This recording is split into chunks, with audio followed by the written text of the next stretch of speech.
Hey guys, it's Nicole, and today I have another layout featuring the same sketchbook from Scrapbook Generation, which is the Whole Picture Volume 2, and this Essentials Collection Kit from Simple Stories. The collection kit is so happy together. I don't know why I keep wanting to say all in the family, but that's not right.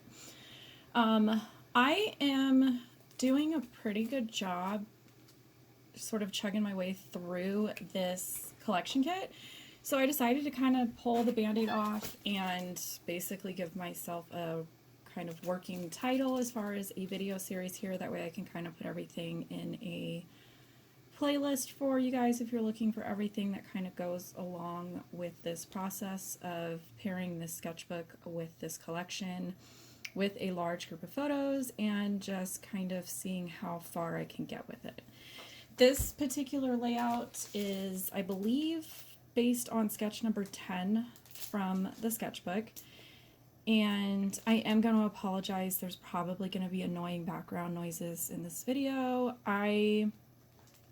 If you have seen, I think the video will go up before this, a workspace type video where I am matching and printing photos to Scrapbook Generation kits in order to get them sort of knocked out and for crop prep. And so I'm running into issues with my desktops. I'm having to kind of do an update and a restart with that, which means it's super loud. I've got a very angry cat in here right now, which is terrifying when you're trying to do something and like not use your hands to gesture with while talking. And then the neighbor's dogs are sort of having a concert today. So hopefully I can kind of get through, this is what, 12 minutes? Hopefully I can get through 12 minutes without any sort of like audio editing. This sketch, I was really excited to see that it incorporated paper strips, and that's for more than one reason.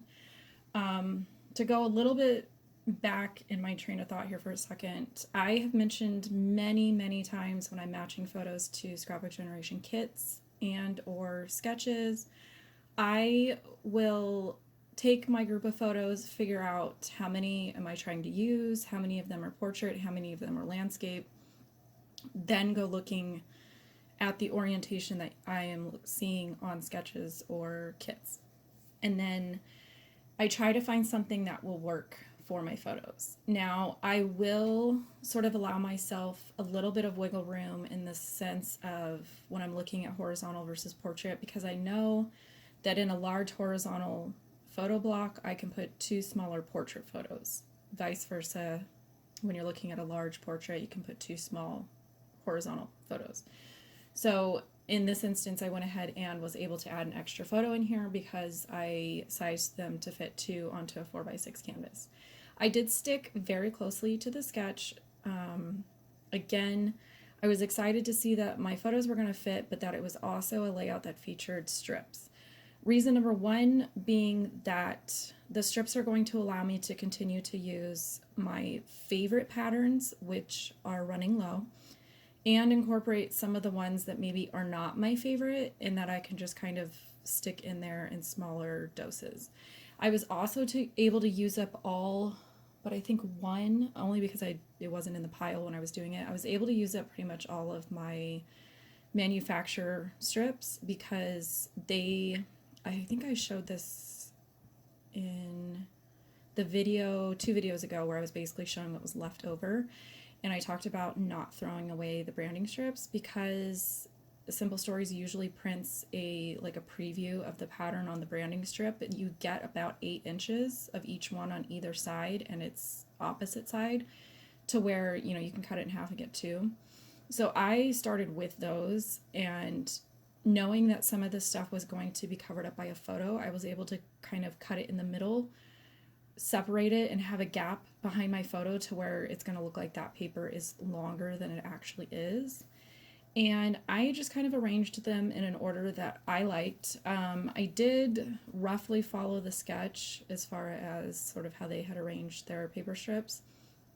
And then I grabbed a hexagon punch just to do super easy like banner notches on the ends of some of them. Some of them I just left as, straight cuts. And then this one, I went ahead and grabbed a notebook border punch. This just happens to be the only one I have. I know there's one that's more of the traditional style border punch, and it came out years ago, and I think every time that I've remembered that I want to buy it, I can't locate it online. So it's one of those things that I need to kind of go hunting for again, just because it is a little bit quicker to use a full-size one. This small one that I have makes a large notebook border, but you just have to punch it multiple times. It is super easy to line up. It's really old from Stamping Up. I think I bought it when I used to be a demonstrator, and I know that they have sort of, retired a lot of their punches, so who knows if you can even still get this one. And oh yeah, this was the layout where I was struggling with my ATG for pretty much most of it. Every once in a while I'll get a not great roll. I tend to buy generic rolls from like Tape Jungle, or if somebody on an online forum, every once in a while somebody will do a big like group buy where you can go and you can buy 15 or 20 rolls, and they're buying an entire case, but they're just kind of splitting the cost among everybody and going ahead and shipping it out to everybody. But every once in a while I get a bad one where the tape just kind of rolls back onto itself, and I'm sure anybody that has an ATG gun, that's just kind of typical.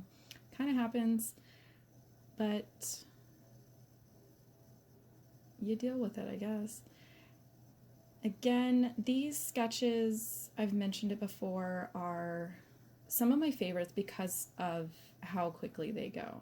Especially, typically, well, I don't want to say all of them. Most of them will have where either the left page or the right page is significantly more photos than the other page, which just makes it go quicker. And it helps stretch your supplies because you don't need to put your photos on top of pattern paper that nobody's going to see. So it allows you to sort of cut your pattern papers and stretch them a little bit further. In this instance, I'm kind of surprised at how much paper I have left. I don't have, let me think. No, I do not have any full-size 12 by 12 sheets anymore. But I also didn't use any 12 by 12 sheets as backgrounds. I have pretty much just been doing white textured cardstock. It's what I like. It's easy. It allows me to continue to stretch my supplies, so that's what I'm going with. But I'm just kind of surprised at how much paper I have left. So I'm still in the mindset that I'm enjoying this process. I'm being creative. I'm not yet feeling sort of forced to use the supplies or tired of using the supplies, and I think it's because I keep getting ideas of what I want to do next, and it's usually 2 or 3 layouts that I'm kind of considering in the back of my mind while I'm doing like this one and another one that you guys will see in a couple days, part of the YouTube hop that I'm running. I thought of those while I was still working on the first 4, so it's one of those things where as I'm working on it and I'm looking at these same embellishments over and over and over again, and I've said it before, the houses and the chairs in this collection just kind of make no sense to me. And I mean, I get that it's family themed and home themed and whatnot, but more than like 2 chairs and 2 houses just kind of seems like overkill to me. And so I have a couple ideas for what I'm going to do with some of those supplies. So basically, as I'm going through and trying to find embellishments for the layout that I'm working on, and I'm coming across these ones that I'm just like, what am I going to do with this? I just kind of keep it in the back of my mind, and then when I'm thinking about, well, what makes sense to me when I see images of a chair, or what makes sense to me when I see images of a house. And that kind of takes my brain into like mission find some photos. And I've been doing layouts in kind of like sets. So like I've been doing them like 2 layouts, kind of reset my kit here, print photos, find sketches, put 2 layouts together, sort of reset my supplies, maybe pull out some tools, that kind of thing. So far I've only allowed myself to go and pull 1 sheet of pattern paper, a Simple Stories wood grain pattern for the layout that will go up on the 20th as part of that YouTube hop. And it was mostly because I didn't have enough paper that was going to span a 12-inch section, and I didn't really have anything that was tone on tone left that kind of would have worked. You guys will see on the 20th what I'm talking about. Plus, the inspiration layout that I was looking at used a wood grain paper, and I just kept being drawn back to that layout and kept being drawn back to that part of the layout. And so I was like, you know what? I'm down to scraps. I feel like I've done a pretty good job with this collection kit already, so I'm going to sort of allow myself to go get one sheet of paper. I haven't used it again, but it is sort of still out to where when I get lower and lower and lower in my paper, I might say, you know what, I've already cut into this paper, so I'm going to sort of allow myself to pull it into the collection. But again, we'll see. So in my mind, I've completed 6 layouts, but I've got 2, 3, 4 possible scenarios in my mind for more pages, depending on obviously how much supplies I have left and stuff. And I think that's when I'm going to sort of run into the creative block. So here's a good picture of the completed layout. Again, I tend to keep my embellishing somewhat minimal. You got to go with what you like. If you like a ton of embellishments, then load them up.